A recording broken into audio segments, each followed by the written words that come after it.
రాచకొండ పోలీసులు 31 వేడుకలు ఆరోగ్యకరంగా సాగాలని ముమ్మర తనిఖీలు చేపడుతూ ఉంటే ఉప్పల్ ఎక్సైజ్ పోలీసులకు మాత్రం ఏమాత్రం పట్టింపు లేనట్లుగా కనిపిస్తోంది.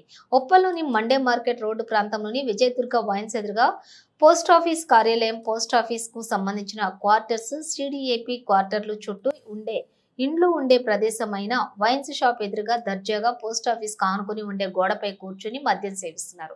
మండే మార్కెట్ ప్రధాన రహదారికి ఆనుకుని పోస్టాఫీస్ కార్యాలయం గోడ ఉంటుంది. మండే మార్కెట్ రహదారి నిత్యం రద్దీగా ఉంటుంది. ప్రయాణికులు అలాగే స్థానికులు సంచరిస్తున్న మద్యం ప్రియులు మాత్రం భయం లేకుండా మద్యం సేవిస్తున్నారు.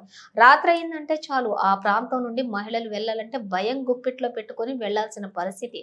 ఉప్పల్ లా అండ్ ఆర్డర్ పోలీసులు వచ్చే వరకు మద్యం బాబులు పరారవుతూ ఉన్నారు. ఇక వైన్ షాప్ యజమానులకు హెచ్చరిస్తూ కఠిన చర్యలు ఉంటాయని ఉప్పల్ లా అండ్ ఆర్డర్ పోలీసులు హెచ్చరికలు చేస్తున్నారు.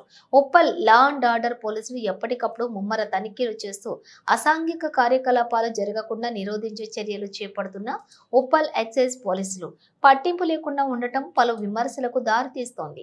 ఉప్పల్ ఎక్సైజ్ పోలీస్ స్టేషన్ కి కూతవేటులో ఉండే విజయదుర్గ వైన్స్ ముందు ఇంత దారుణం నడుస్తున్న ఎక్సైజ్ పోలీసులు పట్టించుకోకపోవడంతో స్థానికులు ఎక్సైజ్ పోలీసులపై గుర్రుగా ఉన్నారు.